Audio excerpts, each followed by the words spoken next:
नमस्कार दोस्तों, आप देख रहे हैं हिंदू नॉलेज टुडे और आज हम बात करेंगे एक ऐसी खबर की जिसने मध्य पूर्व, रूस, अमेरिका, पाकिस्तान और भारत समेत पूरी दुनिया के रक्षा विशेषज्ञों का ध्यान अपनी ओर खींच लिया है। खबर यह है कि तुर्की अपने S-400 एयर डिफेंस सिस्टम को संयुक्त अरब अमीरात यानी यूएई को बेच सकता है। सबसे दिलचस्प बात यह है कि इस संभावित सौदे को लेकर रूस और तुर्की के बीच बातचीत जारी है और क्रेमलिन ने भी माना है कि इस विषय पर दोनों देशों के बीच संपर्क बना हुआ है। यह मामला इसीलिए और बड़ा हो जाता है क्योंकि S-400 वही मिसाइल रक्षा प्रणाली है जिसकी वजह से अमेरिका ने तुर्की पर प्रतिबंध लगाए थे और उसे F-35 फाइटर जेट कार्यक्रम से बाहर कर दिया था। अब सवाल यह है कि आखिर तुर्की अचानक S-400 क्यों बेचना चाहता है? यूएई को इससे क्या फायदा होगा? पाकिस्तान को झटका क्यों माना जा रहा है और भारत के लिए इसका मतलब क्या है? सबसे पहले समझते हैं कि S-400 आखिर है क्या। S-400 रूस की सबसे उन्नत लंबी दूरी की वायु रक्षा प्रणालियों में से एक मानी जाती है। यह एक साथ कई लक्ष्यों को ट्रैक और नष्ट करने की क्षमता रखती है। लड़ाकू विमान, क्रूज मिसाइल, बैलिस्टिक मिसाइल और ड्रोन तक इसके निशाने पर आ सकते हैं। इसकी अधिकतम मारक क्षमता लगभग 400 किलोमीटर तक बताई जाती है। दुनिया के बहुत कम देशों के पास ऐसी क्षमता मौजूद है। रूस, चीन, भारत और तुर्की जैसे देशों ने इसे खरीदा है। कहानी की शुरुआत साल 2017 से होती है जब तुर्की ने रूस के साथ लगभग $2.5 अरब का समझौता करके S-400 खरीदने का फैसला किया था। अमेरिका और नाटो देशों ने इसका कड़ा विरोध किया था। उनका कहना था कि एक नाटो सदस्य देश द्वारा रूसी एयर डिफेंस सिस्टम खरीदना गठबंधन की सुरक्षा के लिए खतरा बन सकता है। इसके बावजूद भी राष्ट्रपति एर्दोगन पीछे नहीं हटे और साल 2019 में S-400 की डिलीवरी शुरू हो गई। इसके बाद अमेरिका ने तुर्की को F-35 कार्यक्रम से बाहर कर दिया और CAAT ऐसे प्रतिबंध भी लगा दिए। अब 2026 में हालात बदलते दिखाई दे रहे हैं। हाल की रिपोर्टों के अनुसार तुर्की और अमेरिका के संबंधों में सुधार देखने को मिल रहा है। अमेरिकी प्रशासन ने संकेत दिया है कि तुर्की पर लगाए गए प्रतिबंध हटाए जा सकते हैं और F-35 कार्यक्रम को लेकर भी बातचीत आगे बढ़ सकती है। इसी बीच तुर्की मीडिया में खबर आई कि अंकारा अपने S-400 सिस्टम को किसी खाड़ी देश को बेचने या हस्तांतरित करने पर विचार कर रहा है। इसमें यूएई का नाम सबसे प्रमुख दावेदार के रूप में सामने आया है। रूस ने भी इस पूरे मामले को लेकर प्रतिक्रिया दी है। क्रेमलिन के प्रवक्ता दिमित्री पेस्कोव ने कहा कि यह एक संवेदनशील मुद्दा है और इस विषय पर रूस तथा तुर्की लगातार संपर्क में है। इसका मतलब यह है कि यदि तुर्की वास्तव में S-400 बेचना चाहता है तो उसे रूस की सहमति की आवश्यकता होगी। अब बड़ा सवाल यह है कि यूएई को S-400 की जरूरत क्यों पड़ सकती है। संयुक्त अरब अमीरात पहले ही अमेरिकी थार्ड और पैट्रियट जैसी उन्नत रक्षा प्रणालियों का उपयोग करता है, लेकिन S-400 उसके लिए अतिरिक्त सुरक्षा प्रदान कर सकता है। मध्य पूर्व का क्षेत्र लगातार तनाव का केंद्र बना रहता है। ईरान, यमन के हुती विद्रोही, ड्रोन हमले और बैलिस्टिक मिसाइल खतरे यूएई की सुरक्षा रणनीति का महत्वपूर्ण हिस्सा है। ऐसे में S-400 जैसी प्रणाली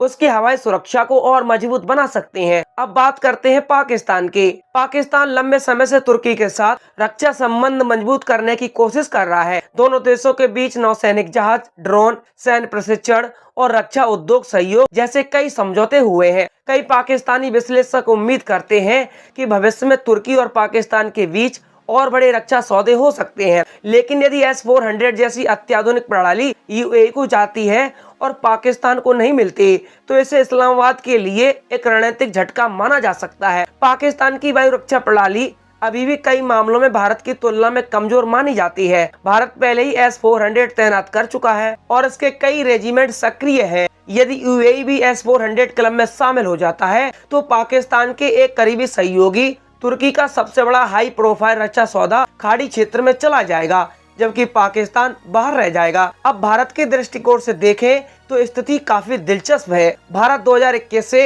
S-400 का उपयोग कर रहा है और भारतीय वायुसेना इसे अपनी सबसे महत्वपूर्ण रक्षा संपत्तियों में गिनती है। भारत को रूस से 5 S-400 रेजिमेंट मिलने हैं। भारत के लिए इस पूरे घटनाक्रम का सीधा प्रभाव सीमित है, लेकिन रणनीतिक दृष्टि से यह महत्वपूर्ण है।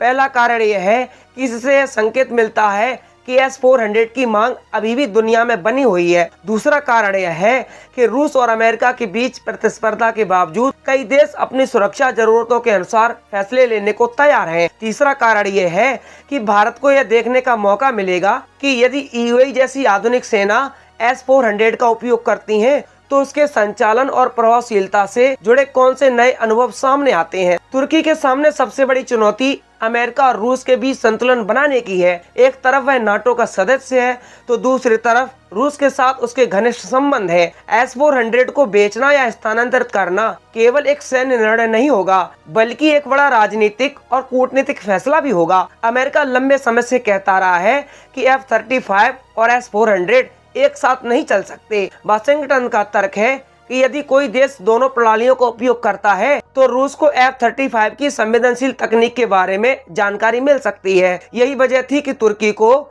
F-35 प्रोग्राम से बाहर कर दिया गया था। अब यदि S-400 किसी तीसरे देश को चला जाता है, तो अमेरिका के साथ तुर्की के संबंधों में नई शुरुआत हो सकती है। दूसरी ओर रूस भी नहीं चाहता है कि उसका अत्याधुनिक रक्षा सिस्टम बिना उसकी मंजूरी के कहीं और पहुंच जाए। इसीलिए मॉस्को इस मामले पर बहुत सावधानी से कदम बढ़ा रहा है। कैमरन ने इसीलिए इसे संवेदनशील विषय बताया है। यदि यह सौदा पूरा होता है, तो इसके दूरगामी प्रभाव हो सकते हैं। मध्य पूर्व में शक्ति संतुलन बदल सकता है, यूएई की रक्षा क्षमता बढ़ सकती है, तुर्की को अमेरिका के साथ रिश्ते सुधारने का मौका मिल सकता है, रूस को भी आर्थिक और राजनीतिक लाभ भी मिल सकता है। वहीं पाकिस्तान को यह संदेश जाएगा कि तुर्की अपने राष्ट्रीय हितों को प्राथमिकता देता है और बड़े रक्षा फैसले भावनात्मक संबंधों के बजाय रणनीतिक लाभ के आधार पर लिए जाते हैं। रक्षा विशेषज्ञों का मानना है कि आने वाले कुछ सप्ताह इस पूरे मामले में निर्णायक साबित हो सकते हैं। यदि तुर्की आधिकारिक घोषणा करता है, तो यह 2026 की सबसे बड़ी रक्षा और भू राजनीतिक खबरों में से एक होगी। फिलहाल रूस और तुर्की के बीच बातचीत जारी है और दुनिया की नजरें इस बात पर टिकी हैं कि आखिर S-400 का अगला ठिकाना कौन सा देश बनता है। तो दोस्तों, क्या आपको लगता है कि तुर्की वास्तव में अपना S-400 यूएई को बेच देगा? क्या इससे पाकिस्तान को रणनीतिक झटका लगेगा? और क्या अमेरिका तुर्की को फिर से F-35 कार्यक्रम में शामिल करेगा? अपनी राय हमें कमेंट बॉक्स में जरूर बताइए।